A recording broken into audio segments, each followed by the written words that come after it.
Hi, it's Jane. 2 more days, guys, and then Izzy is fixed. She's over here to my right. You can't see her, but she's sitting on the arm of the chair, waiting patiently, purring, needing love. You know, the whole 9 yards. Of course, she's getting into everything, and what worries me about her is, as you can see, she is a small girl. She's teeny tiny. I know you can hear that burn. I love that burn. But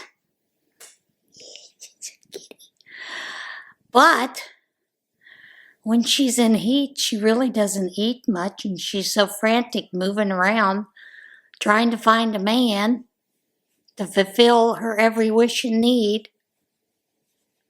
And so she's gotten a little on the skinny side, and that worries me. But I know that this will pass, because it won't be long before she's back to eating again. You ready to go? No? And her brother is in the other room, screaming. She is a sniffer, folks. She sniffs everything. In the middle of the night, if she's in the room with me, she gets up and sniffs me, make sure I'm breathing. I mean, she's a character and a half, aren't you? Yep, she is. Anyway, Ronan is in the bedroom with the door closed, howling and screaming because he wants out. Of course, now Izzy's got to go taunt him by standing by the door. So, 2 more days and then they get fixed. And then we have the cone of shame. I have continued to work on my sugar blush. I'm getting to the point where I think it's about time to end it. No, Izzy, let go. Let go of it. Okay. So I am at a point where I'm ready to let go of that and finish with it. I've also continued to work on the painted honeycomb afghan, and that has been rather interesting to work on.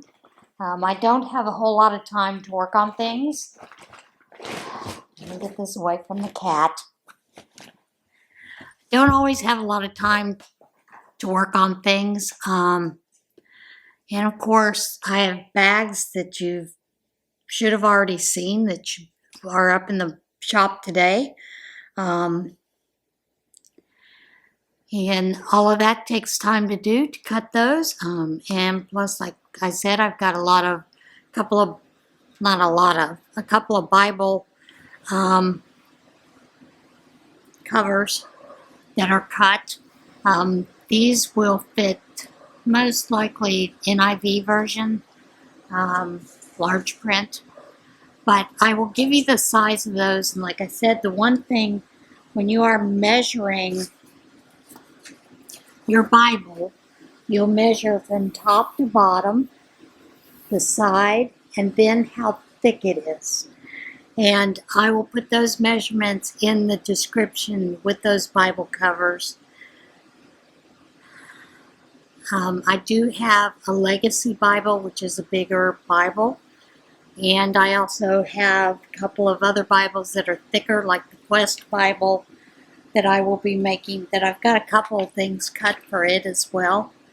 And I'm trying to remember if I have other Bibles too that I can use.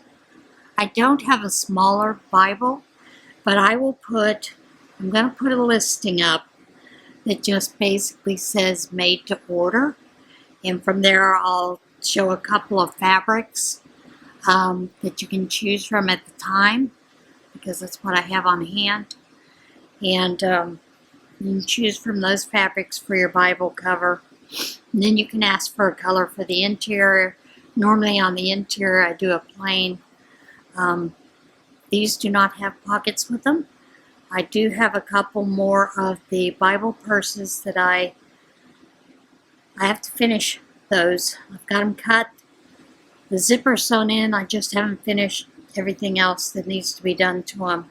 I do have a couple of those, although I do have quite a few in the white, with the blue words, words of faith on it that are available. The black with that amazing grace theme and the cross on it. Those are the ones that I'm still waiting to finishing up on. And those will probably happen later on this week. I have a lot going on besides, with Wednesday getting the cats to get fixed. Yes! And just a whole lot of other stuff I'm doing. I do have a couple of Bible studies that I'm involved with that are very important to me.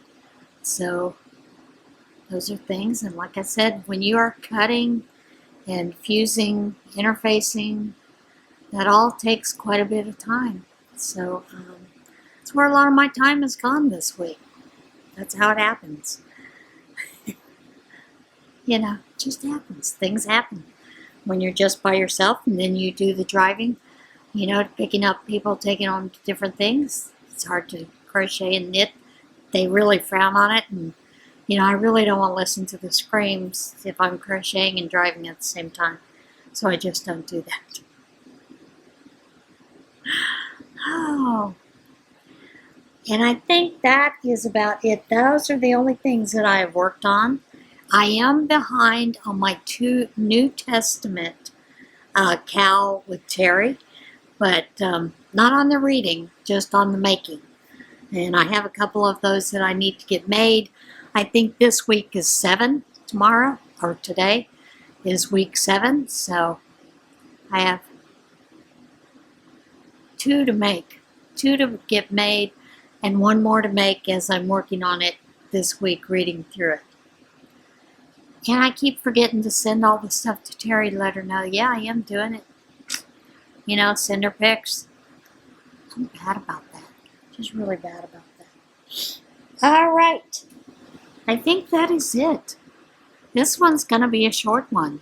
That's all I can say. It's going to be a short one. Let's get on to the Wynn Tarnation. The world's largest balloon dragon assembled in Hong Kong. A dragon sculpture made from approximately 38,000 balloons at a Hong Kong shopping mall was awarded a Guinness World Record. Balloon artist Shai Tai Wilson Pang and Kun Luong Ho led more than 60 volunteers in constructing the sculpture.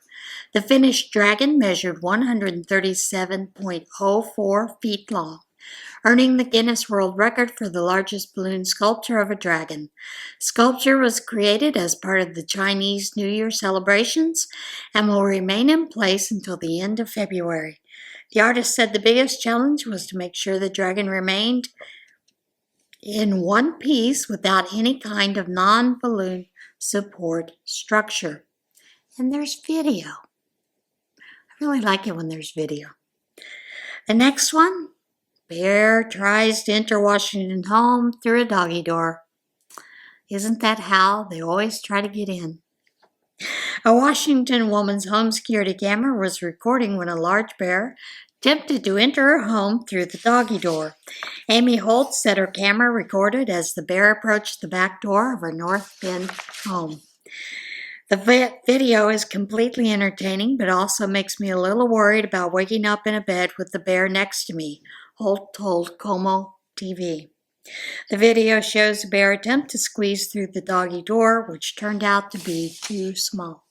Holt said the bear also tried to unsuccessfully push its way through her windows.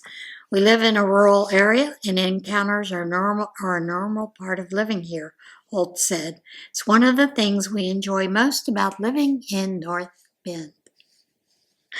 And there's video.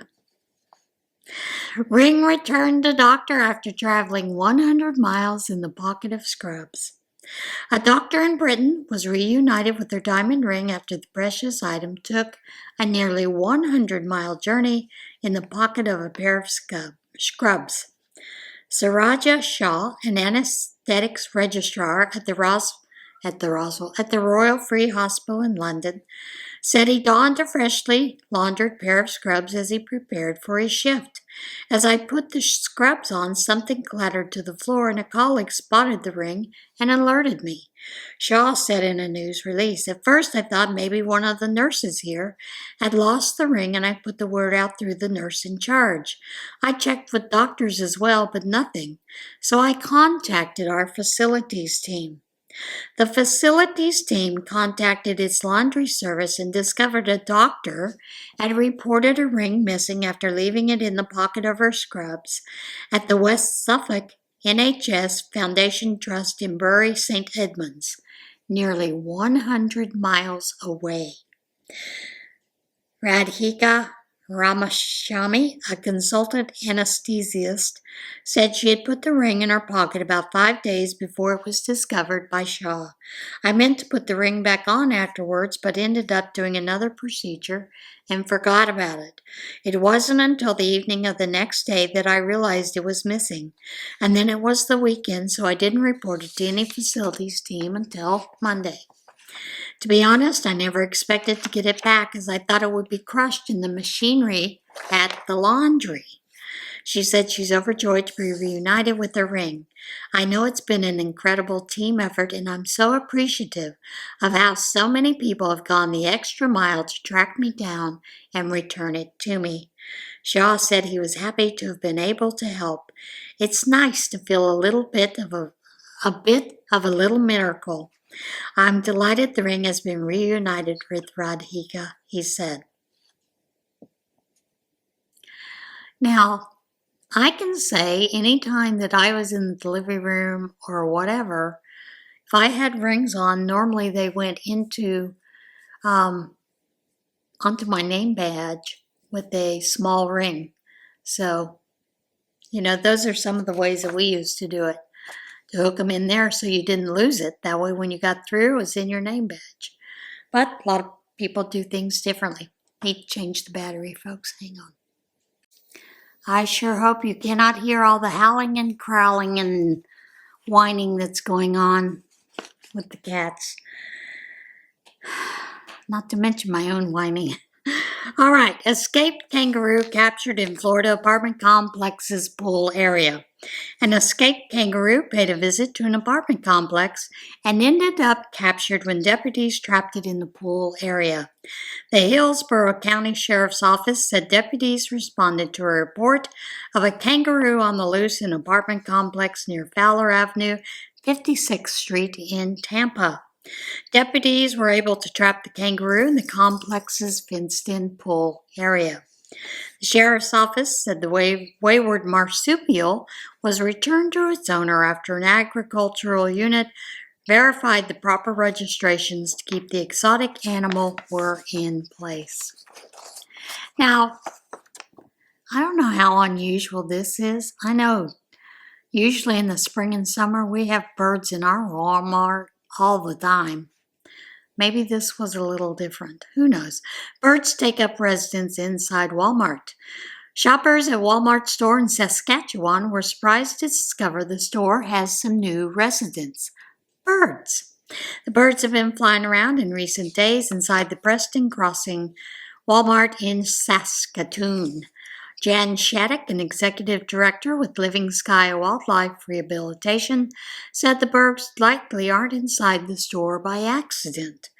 When it's minus 50 degrees out in Saskatchewan, they're not crazy. They're going to be looking for someplace warm. No kidding. Shattuck said the best thing to do for the birds is to ignore them, as they would be difficult to evict. She said people should only be concerned if they spot the birds landing on the floor. They might be starting to get sick or more likely just to be really hungry and weak. A Walmart in Texas previously made headlines in 2016 when hundreds of blackbirds descended on the parking lot. Multiple videos show the birds covering cars and harassing customers went viral. I missed that. Moose chases skiers at Wyoming resort. I guess he didn't want you on his mountain. Who knows? A moose was caught on camera chasing skiers down the slope at a Wyoming resort. Ken Reinierson posted a video to his Facebook page showing the moose that pursued him and several other skiers at Jackson Hole Mountain Resort in Teton Village. "I did not have a moose chasing us down the mountain on my bingo card," he said. Fellow skier Alex Momot also posted footage of the moose's rampage to social media. The footage shows the moose chasing after the skiers before turning on to a different run. There were no reports of injuries from the antlered interlopers' time on the slopes. Yeah, maybe he was just a cranky old moose. Get off my mountain. Who knows? Overturned truck covers highway in Dr. Pepper and 7-Up. I'll bet that was a sight to see. Travelers on a Nevada highway hit an unusual traffic hiccup when an overturned truck covered the roadway in cans and bottles of Dr. Pepper and 7-Up. Nevada State Police said the truck overturned on Interstate 80 between Mogul and Garson in the Reno area. The truck ended up on its side, spilling crates loaded with cans and bottles of Dr. Pepper and 7-Up into the roadway. No injuries were reported from the truck crash or the ensuing soda spill. NHP said traffic in both areas was reduced to one lane due to multiple minor crashes in the area. Now, as you know, on the second Saturday of every month, I go live with Connie of Just Another Stitch, and we talk about different things with weight loss, motivational tips, recipes, you name it, just our struggles, those kind of things.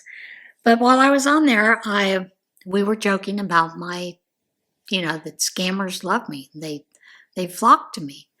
Well, I will tell you, I had an incident with a previous scammer again this week, so I thought I'd tell you about it. Because I find it kind of humorous, since I've already talked with the real person's wife and the real person, and what this person had to say. So anyway, this time he wanted to add me in on Skype. And I thought, why are you adding me on Skype? I don't think this is the real Mike, because he has my phone number and he could text me. He knows he could call. He's got my email. He could email me. All that nonsense. So anyway, this guy is trying to convince me that, oh yes, he's the real Mike. I said, no, you're not. You're not the real Mike. I said, the real Mike is very happily married. He said, yes, I am married. And then he said, but really, this is the real Mike. And I want you to know that you are the love of my life. And I said, oh, hogwash, basically, you're lying. I'm really tired of this. Stop the games. Quit contacting me. Then all the nonsense, I said, I know you're a scammer, so let's just move on. And he said, oh, no, this is the real Mike. I said, okay, so tell me what the conversation was with your wife and you that I had. He proceeded to tell me that Mike's wife had said that no, it was a scammer and I should block that person. Then he also tried to tell me that we had a little bit of a discussion about things that were going on. Basically, he told me what I had posted on Facebook. What I posted on Facebook was not everything that we had in our conversation. So I continued to pick his brain, and I said, I don't appreciate you doing what you're doing. And because he'd also told me he was a Christian. I said, if you're a real Christian, you would work on your marriage and you would stop this lying and stop cheating on your wife. Because that's basically what you're doing when you're contacting other women. You are cheating on your wife. Whether it's mental, whatever, you are cheating on your wife as far as Christian principles go. So, well, you don't understand. My wife is a stripper. I said, no, your wife is not a stripper. Yes, she is. I know my wife better than you do. I said, well, that may be true, but your wife is not a stripper. I know what she does for a living. And Guy left it at that. And then I kept pestering. So what else did we talk about? And he couldn't tell me, which I knew he couldn't tell me because he wasn't the real person. So he kept saying, I just want you to know that, yes, I do love you. And if you don't think I'm the real Mike, why don't you block me right now? Okay, whatever.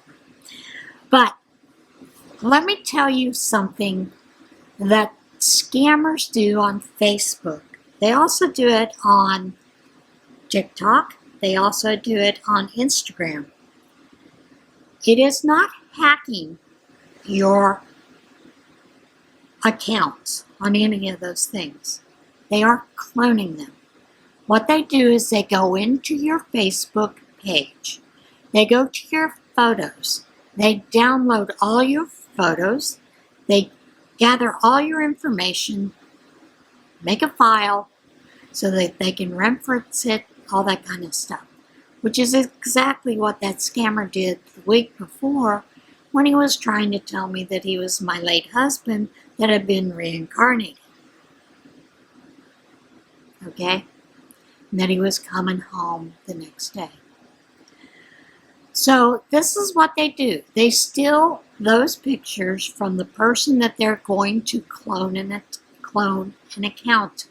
Then they go in and they create a whole new account, same name, sometimes the exact same information with a few exceptions.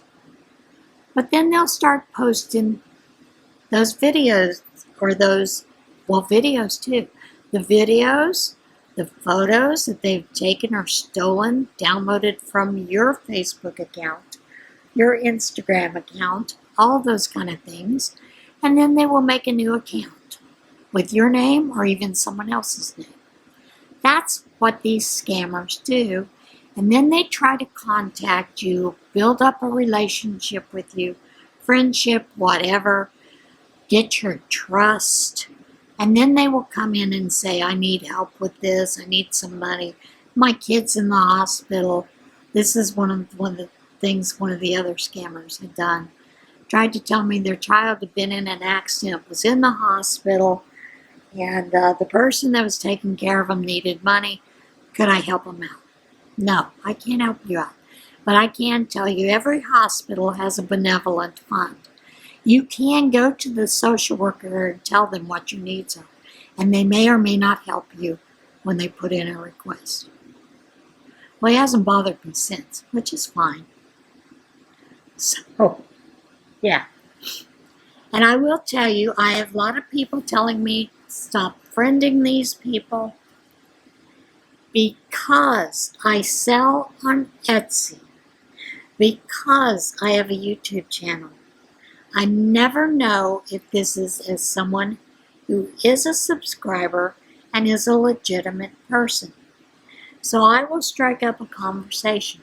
If I see that it is going on like it's a scammer, then I will mess with them because I enjoy it. I think it's funny. Okay? That's all. But generally I do wind up blocking them, deleting them, all that, and reporting. I do report them not only to Facebook, but as well as that to the FBI. So the FBI collects all these things, and I showed you on Facebook, I think it's called scamgroup.com, where you can go in, or scamgrouponline.com, I think is what it is. Try to find it and put a link down below, where you can look up these people's name and see if that's a known scammer. And I will tell you, scammers on the dark web, they will purchase your information for $25, $35. They'll get a list of people's names. And a lot of these lists come from our own government. You know, a lot of you people have been getting those letters from banks and all kinds of things about the move, that they were hacked. Well, guess what? That move program was developed by another country, and it was developed purposely to hack into things. Not only that, but many times different entities the bank uses are hacked, and it all goes to a information warehouse, and they sell that information. If you go and you get a driver's license, most likely your state is selling all your information. Your bank sells your information. So, these hackers, they find a way to get into that information. They buy it online in the dark web, and then they start moving in, trying to get you to befriend them, those kind of things. That's how that works. That is one of the ways that they works. There are certain apps that, yes, they do collect that information, and it gets around. So, we are not safe in the information, in the media, social media realm. If you want to be safe, stay completely off social media. That's one of the best ways you can do. All right, we are ready for our devotion, and it is Promises from God's Heart. Today is Promises from God's Heart for encouragement. Do not fear, for I am with you. Do not be afraid, for I am your God. That sounds familiar. Didn't we do that last week?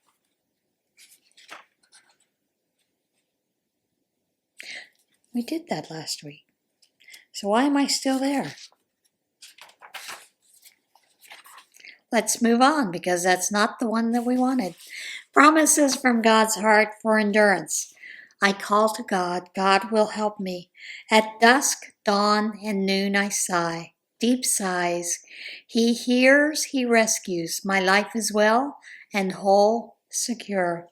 Psalm 55, 16 through 17, the Message. So we must not get tired of doing good, for we will reap at the proper time if we don't give up. Galatians 6, 9. The Lord is my rock and my safe place, and the one who takes me out of trouble. My God is my rock, in whom I am safe. He is my safe covering, my saving strength, and my strong tower. Psalm 18:2, the New Living Version. He gives strength to the weary and strengthens the powerless. Isaiah 40:29. And not only that, but we also rejoice in our afflictions, because we know that affliction produces endurance, endurance produces proven character, and proven character produces hope. This hope will not disappoint us, because God's love has been poured out in our hearts through the Holy Spirit who was given to us. Romans 5:3 through 5. That is the Christian Standard Bible. We continually to ask God to fill us with the knowledge of His will through all the wisdom and understanding that the Spirit gives, so that you may have a life worthy of the Lord and please Him in every way, bearing fruit in every good work, growing in the knowledge of God, being strengthened with all power according to His glorious might, so that you may have great endurance and patience, and giving joyful thanks to the Father, who has qualified you to share in the inheritance of His holy people in the kingdom of light. Colossians 1:9 through 12, New International Version. Splendor and majesty are before Him. Strength and joy are in His dwelling place. 1 Chronicles 16, I think it's 16:27, the New International Version. And that is it for today's podcast, video, whatever you want to call it. I hope to see you again soon. Remember, the bags are on sale. Well, they're not sale, but they're up for sale in the Etsy store that is listed down below. And I'll see you again tomorrow for Tunisian Tuesday. All right, remember to be kind to one another, be a little kinder to yourself, and get out there and see this big, beautiful world we live in. See you soon. Bye.